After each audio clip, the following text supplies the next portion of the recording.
الحمد لله رب العالمين والصلاة والسلام على سيد الأنبياء والمرسلين محمد بن عبد الله وعلى آله وأصحابه أجمعين أما بعد۔ گزشتہ ویڈیو کے اندر میں نے آپ سے یہ وعدہ کیا تھا کہ اگلی ویڈیو سے قرآن کریم کی تفسیر کا آغاز کر دیا جائے گا، لیکن قرآن کریم کی تفسیر کا آغاز کرنے سے پہلے قرآن کریم سے متعلق چند باتوں کا ذکر کرنا ضروری ہے، اور میں کوشش یہ کروں گا کہ بہت کم وقت کے اندر ان تمام باتوں کو آپ کے سامنے رکھ دوں۔ سب سے پہلی چیز یہ ہے کہ اگر ہم غور کریں تو اس دنیا کے اندر تین قسم کے نظریات ہمیشہ سے ہیں، تین قسم کی سوچ کے لوگ ہمیشہ سے ہیں۔ پہلا نظریہ اور پہلی سوچ یہ ہے کہ یہ دنیا اپنے آپ وجود میں آئی، اس کو کسی نے بنایا نہیں ہے بلکہ یہ خود بخود وجود میں آ گئی، اور کس وقت آئی اس کا کوئی اندازہ کسی کو نہیں ہے، اور اس کا نظام جو یہ چل رہا ہے یہ اپنے آپ چل رہا ہے اور ایسے ہی چلتا رہتا ہے اور ایسے ہی چلتا رہے گا۔ قیامت کا کوئی تصور نہیں ہے کہ ایک وقت ایسا ہوگا کہ یہ ختم ہو جائے گا یا نہیں ہوگا۔ اور ایک دوسرا نظریہ اور ہے، وہ یہ ہے کہ اس دنیا کو بنانے والی کوئی ذات ہے، لیکن وہ ذات تنہا نہیں ہے بلکہ اس کے نظام کو چلانے کے لیے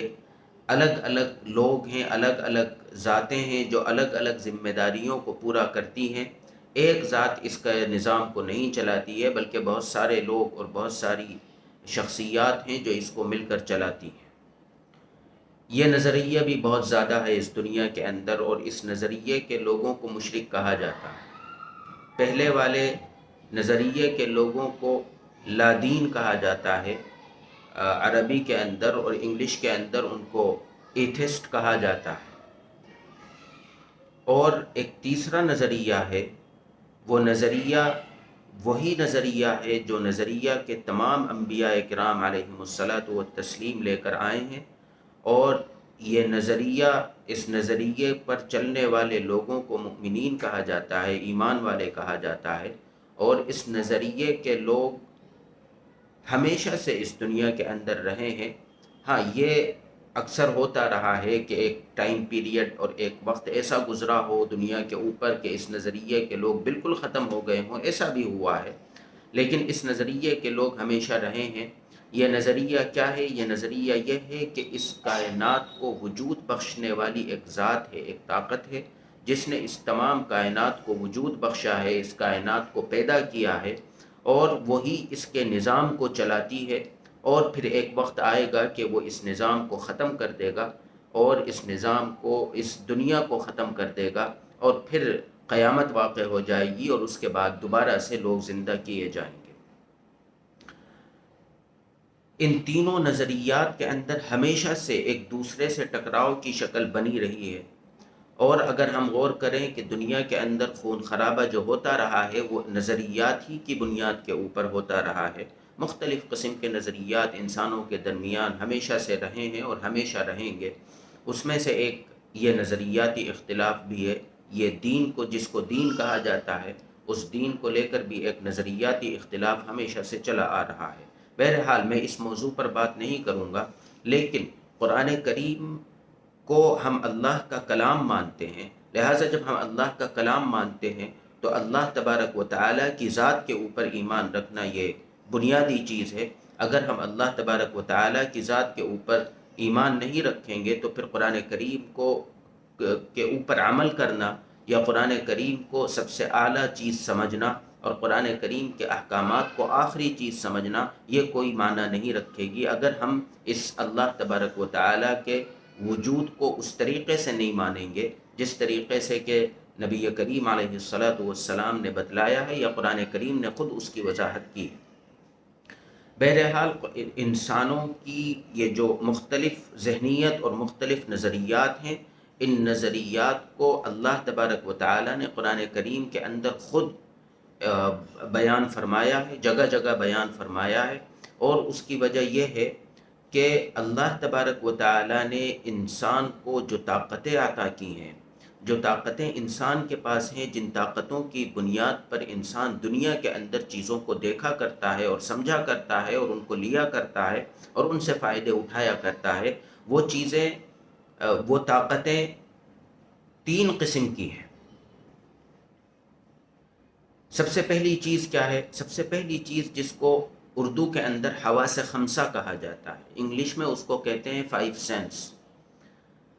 پانچ سینس یعنی پانچ محسوس کرنے والی چیزیں، پانچ چیزوں کو سمجھنے والی طاقتیں، وہ کیا ہیں؟ سب سے پہلی چیز آنکھ ہے، جس سے انسان دیکھ کر چیزوں کا اندازہ لگاتا ہے، اور دوسری چیز کان ہے، جس سے چیزوں کو سنتا ہے، کیونکہ سننے والی چیزیں آنکھ سے نہیں دیکھی جا سکتی، تو کان سے ان چیزوں کو سنتا ہے اور اس کا اندازہ لگاتا ہے اور چیزوں کو سمجھتا ہے۔ تیسری چیز خوشبو ہے، کہ جو خوشبو اور بدبو، اور خاص کر انسان کو کھانے کے لیے اس کی بہت سخت ضرورت ہے کہ کھانا صحیح ہے یا خراب ہے، یا اس کے اندر کیا ملا ہوا ہے کیا نہیں ملا ہوا ہے۔ اگر یہ سونگھنے کی حس انسان کے اندر نہ ہو تو وہ خراب اور اچھے کے اندر تمیز نہیں کر سکتا۔ چوتھی چیز زبان ہے، جو ذائقے کو سمجھتی ہے، جس کے ذریعے سے انسان کو پتہ لگتا ہے کہ یہ چیز کھٹی ہے کہ میٹھی ہے کہ کڑوی ہے یا نمکین ہے۔ یہ تمام چیزیں زبان سے معلوم ہوتی ہیں۔ ایک حس اور ایک محسوس کرنے والی چیز زبان بھی ہے۔ اور پانچویں چیز جو ہے وہ ہے انسان کے ہاتھ۔ ویسے تو مکمل جسم ہے، لیکن انسان کے جسم کے اندر ہاتھ ایک نمایاں حیثیت رکھتا ہے، کہ ایک نابینا جس کو نظر بھی نہیں آتا وہ چیزوں کو چھو کر دیکھ لیا کرتا ہے، اور بہت سی چیزیں ایسی ہیں جو چھونے سے محسوس کی جا سکتی ہیں، اور چھونے کے ذریعے ان کی حقیقت کا پتہ چلتا ہے۔ تو یہ 5 قسم کی طاقتیں ہیں جو اللہ تبارک و تعالیٰ نے انسان کو عطا کی ہیں، لیکن یہ جو دنیا ہے، اس دنیا کو ان 5 چیزوں سے سمجھ لینا آسان نہیں تھا، اور اس کی تمام چیزوں کو سمجھنے کے بعد فیصلہ کرنا بڑا مشکل تھا۔ تو اس لیے اللہ تبارک و تعالیٰ نے ایک چھٹی چیز انسان کو عطا کی، اور وہ ہے عقل، کہ عقل کی وجہ سے انسان ان چیزوں کو سمجھ سکتا ہے، ان چیزوں کو جان سکتا ہے جن چیزوں کو ان 5 چیزوں سے نہیں سمجھ سکتا۔ اب میں نے کہا تھا کہ 3 قسم کی طاقتیں اللہ نے عطا کی ہیں۔ ایک قسم کی تو یہ 5 چیزیں اس کے اندر آ جاتی ہیں، اور دوسرے نمبر پر عقل آتی ہے۔ جہاں پر یہ 5 چیزیں ناکام ہو جاتی ہیں، وہاں سے عقل کا میدان شروع ہوتا ہے، اور پھر ایک جگہ ایسی آتی ہے کہ وہاں جا کر عقل بھی ناکام ہو جاتی ہے۔ جب عقل ناکام ہو جاتی ہے تو پھر کس چیز کی ضرورت انسان کو پڑتی ہے؟ تو اللہ تبارک و تعالیٰ نے اس چیز کا بھی انتظام فرمایا، اور وہ چیز ہے، تیسری چیز، وہ چیز ہے وحی۔ اور وحی انسان کو ان چیزوں کے بارے میں معلومات دیتی ہے، ان چیزوں کا علم دیتی ہے جن چیزوں کو نہ تو یہ 5 طاقتیں سمجھ سکتی ہیں اور نہ عقل سمجھ سکتی ہے، جیسے کہ وجود باری تعالی، اللہ تبارک و تعالی کا وجود، اسی طریقے سے فرشتوں کا وجود۔ آپ فرشتوں کو نہ تو عقل سے سمجھ سکتے ہیں، نہ ان 5 چیزوں سے سمجھ سکتے ہیں۔ اور اسی طریقے سے یہ موت کے بعد کی زندگی، قبر کی زندگی، اور حشر کی زندگی، اور حشر کے بعد کی زندگی، اور بہت سے اس قسم کے مسائل ہیں جن کو انسان نہ تو عقل سے سمجھ سکتا ہے نہ ان چیزوں سے سمجھ سکتا ہے۔ لیکن اللہ تبارک و تعالیٰ نے انسان کے لیے انسان کے اوپر جو انعامات کیے ہیں، وہ ایسے ہیں کہ اگر انسان ان کا شکر ادا کرنا چاہے تو نہیں کر سکتا۔ کہ اللہ تبارک و تعالیٰ نے کہیں بھی انسان کو بے یار و مددگار نہیں چھوڑا ہے۔ جہاں پر عقل کام کرنا چھوڑ دیتی ہے، وہاں پر اللہ تبارک و تعالیٰ نے وحی کا انتظام کیا، اور وحی جب آتی ہے تو کسی شخص کے اوپر، کسی انسان کے اوپر اللہ تبارک و تعالیٰ اس کو اتارا کرتا ہے۔ جن لوگوں کے اوپر وحی کو اتارا کرتا ہے ان کو انبیاء اور نبی کہا جاتا ہے۔ بہرحال بات کہیں سے کہیں چلی جاتی ہے۔ میں اللہ تبارک و تعالیٰ کے وجود کے اوپر قرآن کریم نے جو باتیں بیان کی ہیں، وہ اس بہت کم وقت میں آپ کے سامنے رکھنا چاہتا ہوں۔ دیکھیے قرآن کریم میں اللہ تبارک و تعالیٰ نے ایک جگہ فرمایا ہے، وَفِي الْأَرْضِ آيَاتٌ لِّلْمُوقِنِينَ وَفِي أَنفُسِكُمْ أَفَلَا تُبْصِرُونَ، کہ یہاں پر 2 باتوں کا ذکر کیا ہے، کہ اللہ کے وجود کی نشانیوں میں سے ایک تو زمین ہے، یعنی زمین جو تمام چیزوں کو لیے ہوئے ہے، تو زمین کے اندر بہت ساری نشانیاں ہیں، لیکن ایک بڑی چیز کا ذکر کر کے ان چھوٹی چیزوں کو اس کے اندر شامل کر لیا گیا۔ ایک چیز تو وہ ہے جو انسان سے باہر کی ہے،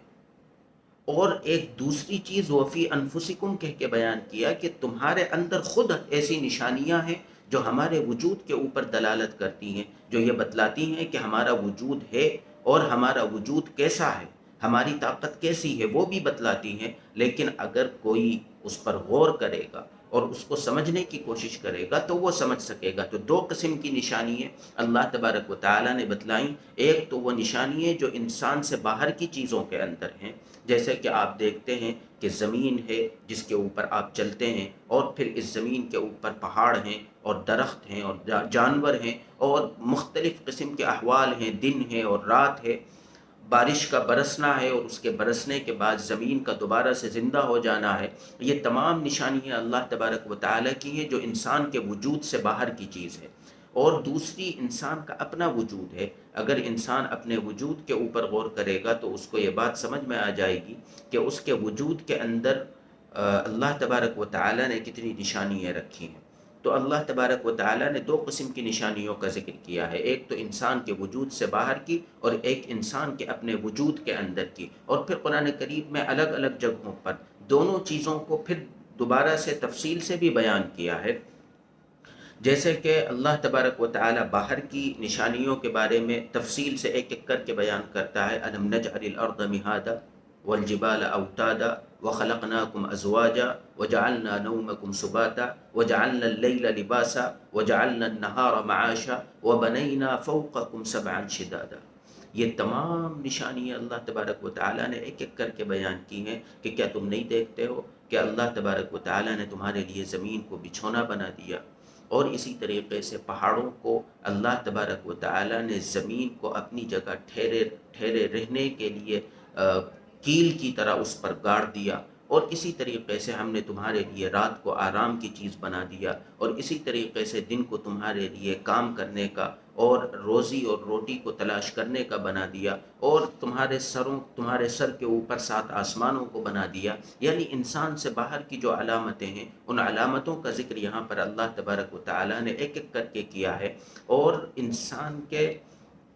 اس کے سلسلے میں اللہ تبارک و تعالیٰ نے قرآن کریم میں جگہ جگہ ہی اس قسم کی باتیں بیان کی ہیں۔ اسی طریقے سے ایک جگہ فرماتا ہے افلا ينظرون الى الابل كيف خلقت والى السماء كيف رفعت والى الجبال كيف نصبت والى الارض كيف سطحت۔ کیا تم نہیں دیکھتے ہو کہ اللہ تبارک و تعالیٰ نے اونٹ کو کیسی مخلوق بنایا، اس کا جسم کیسا بنایا، بالکل الگ، تمام مخلوقات سے الگ۔ اگر آپ دیکھیں تو جتنی مخلوقات انسان کے علاوہ جو چرند یہاں دنیا کے اندر چرتے پھرتے ہیں اور گھومتے پھرتے ہیں، اگر آپ ان میں دیکھیں تو کچھ نہ کچھ مماثلت ملتی ہے ان کے جسم کی بناوٹ کے اندر، لیکن اونٹ کی جسامت اور اس کا جو ڈیزائن ہے وہ بالکل اللہ تبارک و تعالیٰ نے الگ بنایا ہے۔ تو اس کا ذکر کرتے ہوئے اللہ تبارک و تعالیٰ ارشاد فرماتا ہے کہ کیا تم نہیں دیکھتے ہو کہ ہم نے اونٹ کو کس طریقے سے بنایا ہے۔ افلا ينظرون الى الابل كيف خلقت والى السماء كيف رفعت۔ اور کیا تم آسمان کو نہیں دیکھتے ہو کہ اس کو کس طریقے سے ہم نے تمہارے سروں کے اوپر ڈھک دیا ہے اور تمہارے سروں کے اوپر بلند کر دیا ہے۔ وَإِلَى الْجِبَالِ كَيْفَ نُصِبَتْ۔ اور پہاڑوں کو کس طریقے سے ہم نے گاڑ دیا ہے۔ وَإِلَى الْأَرْضِ كَيْفَ سُطِحَتْ۔ اور کس طریقے سے زمین کو ہم نے تمہارے لیے ہموار کر دیا ہے۔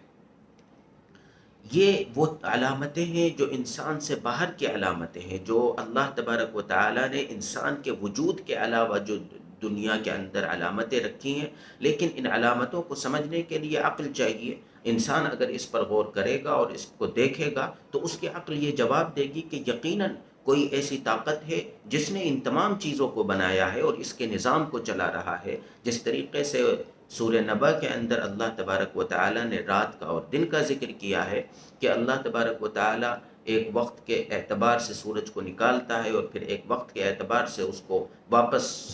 چھپا دیتا ہے اور پھر رات ہو جایا کرتی ہے، اور یہ ایک سسٹم ہے جو پورے سال چل رہا ہے۔ آپ غور کریں کہ جنتریاں کیسے بنتی ہیں، اور جنتریاں جو بنائی جاتی ہیں آپ کو تو نہیں معلوم کل کا کیا ہونے والا ہے۔ اگر کوئی اس کو بنانے والا اور چلانے والا نہ ہوتا تو پھر یہ آپ کی بنائی ہوئی جنتری جو آگے کے 10 سالوں تک یہ بتلا رہی ہوتی ہیں کہ اس دن سورج اتنے بج کر اتنے منٹ پر نکلے گا اور اتنے بج کر اتنے منٹ پر چھپ جائے گا، یہ کیسے صحیح ہو سکتا تھا؟ یہ تمام وہ دلیلیں ہیں جو اللہ تبارک و تعالیٰ کے وجود کو بتلا رہی ہیں۔ لیکن میں اس موضوع پر اگر بات کروں تو بات بہت لمبی ہو جائے گی۔ ایک تو میں یہ بتلا رہا تھا کہ ایک اس قسم کی علامتیں ہیں جو انسان کے وجود سے باہر کی ہیں، اور ایک وہ علامتیں ہیں جو اللہ تبارک و تعالیٰ کی نشانی کو دکھاتی ہیں انسان کو، اگر کوئی اس کے پر غور کرے، جو اس کے اپنے اندر ہیں۔ اگر انسان اپنے وجود کے اوپر بھی غور کرے تو اس کو یہ معلوم ہوگا، بلکہ وہ یہ پائے گا کہ اس کے وجود کے اندر ایسی علامتیں موجود ہیں جو اللہ تبارک و تعالیٰ کے وجود کے اوپر دلالت کر رہی ہیں۔ مثال کے طور پر اللہ تبارک و تعالیٰ ایک جگہ فرماتا ہے أَلَمْ نَخْلُقكُّم مِّن مَّاءٍ مَّهِينٍ فَجَعَلْنَاهُ فِي قَرَارٍ مَّكِينٍ إِلَىٰ قَدْرٍ مَّعْلُومٍ فَقَدَرْنَا فَنِعْمَ الْقَادِرُونَ، کہ تم اپنی پیدائش کے اوپر غور کرو کہ کیا ہم نے تم کو ایک پانی کے قطرے سے نہیں پیدا کیا؟ فَجَعَلْنَاهُ فِي قَرَارٍ مَّكِينٍ، اور پھر اس پانی کے قطرے کو ایک مضبوط اور محفوظ جگہ میں اس کو ہم نے رکھا ایک متعین مدت تک۔ کیا یہ وہ چیزیں نہیں ہیں کہ تم اگر اس پر غور کرو تو ہمارے وجود کے اوپر تم کو وہاں نشانیاں ملے؟ اسی طریقے سے ایک جگہ اللہ تبارک و تعالیٰ ارشاد فرماتا ہے وَلَقَدْ خَلَقْنَا الْإِنسَانَ مِنْ سُلَالَةٍ مِّن طِينٍ ثُمَّ جَعَلْنَاهُ نُطْفَةً فِي قَرَارٍ مَّكِينٍ ثُمَّ خَلَقْنَا النُّطْفَةَ عَلَقَةً فَخَلَقْنَا الْعَلَقَةَ مُضْغَةً فَخَلَقْنَا الْمُضْغَةَ عِظَامًا فَكَسَوْنَا الْعِظَامَ لَحْمًا ثُمَّ أَنشَأْنَاهُ خَلْقًا آخَرَ فَتَبَارَكَ اللَّهُ أَحْسَنُ الْخَالِقِينَ ثُمَّ إِنَّكُمْ بَعْدَ ذَلِكَ لَمَيِّتُونَ ثُمَّ إِنَّكُمْ يَوْمَ الْقِيَامَةِ تُبْعَثُونَ۔ اللہ تبارک و تعالیٰ یہ فرماتا ہے کہ تم اپنی پیدائش کے اوپر غور کرو اور اپنی زندگی کے اوپر غور کرو کہ تمہاری زندگی کیسے گزرتی ہے۔ وَلَقَدْ خَلَقْنَا الْإِنسَانَ مِنْ سُلَالَةٍ مِّن طِينٍ، ہم نے انسان کو مٹی سے پیدا کیا، مٹی سے اس کو بنایا۔ ثُمَّ جَعَلْنَاهُ نُطْفَةً فِي قَرَارٍ مَّكِينٍ، اور پھر اس کو ایک دو چیزوں سے بنایا، مٹی کا ذکر الگ کیا اور نطفے کا ذکر الگ کیا، جو کہ ایک پانی ہے، پانی کا قطرہ ہے، اور پھر اس کی تخلیق ماں کے پیٹ میں کیسے ہوتی ہے اس کو بتدریج اللہ تبارک و تعالیٰ نے اس آیت کے اندر بیان کیا ہے۔ ثم خلقنا النطفة علقة فخلقنا العلقة مضغة فخلقنا المضغة عظاما فكسونا العظام لحما، پھر آگے کہتا ہے ثم انشأناه خلقا آخر، پھر ہم اس کو دنیا کے اندر لے کر آتے ہیں تو ایک الگ ہی شکل کے اندر لے کر آتے ہیں، ایک الگ ہی مخلوق کی شکل میں اس کو لے کر آتے ہیں، اور وہ بڑی خوبصورت ہوتی ہے کہ جب آدمی اس کو دیکھتا ہے تو اس کی طرف دل کھنچتا ہے، خوبصورتی اس کے اندر ہوتی ہے، اس کے اندر اپنی طرف کھینچنے کی جاذبیت موجود ہوتی ہے، جبکہ وہ پانی تھا یا مٹی تھا اور اس کو ہم نے اتنا خوبصورت بنا دیا۔ اور پھر اللہ تبارک و تعالی فرماتا ہے ثم انشأناه خلقا آخر فتبارک اللہ احسن الخالقین ثم انکم بعد ذلك لمیتون، پھر ایک وقت آتا ہے کہ ہم اس خوبصورت انسان کو جس کو خوبصورت بنا کر ہم نے پیدا کیا تھا، پھر ہم اس کو مار دیتے ہیں، اور اس وقت جب وہ وقت آ جاتا ہے اس کی موت کا، ہم اس کو موت دے دیتے ہیں، اور پھر اس کا وجود اس دنیا سے ملیا میٹ کر دیتے ہیں، اس کا کوئی نام و نشان نہیں رہتا ہے۔ تو یہ تمام وہ نشانیاں ہیں جو انسان کے اپنے وجود کے اندر ہیں۔ اگر انسان غور کرے، اپنی آنکھ کے بارے میں غور کرے، اپنی زبان کے بارے میں غور کرے، اپنے جسم کی ایک ایک چیز کے اوپر غور کرے، تو وہ اس نتیجے پر پہنچے گا کہ ایک سپر پاور ہے، ایک طاقت ہے، ایک رب ہے، اور ایک اللہ تبارک و تعالیٰ کی ذات ہے جس نے اس تمام چیز کو پیدا کیا ہے اور پھر اس نظام کو چلا رہی ہے۔ لہٰذا اللہ تبارک و تعالیٰ کا وجود جب ثابت ہو گیا تو پھر قرآن کریم کا اس کا کلام ہونا یہ ثابت ہو جائے گا، لیکن اس کے اوپر میں کچھ شواہدات اور کچھ دلائل انشاءاللہ اگلی ویڈیو کے اندر آپ کے سامنے رکھوں گا۔ اللہ تبارک و تعالی ہم کو صحیح دین پر استقامت کے ساتھ زندگی گزارنے کی توفیق عطا فرمائے، قرآن کریم کو سمجھنے کی توفیق عطا فرمائے۔ وآخر دعوانا ان الحمد للہ رب العالمین۔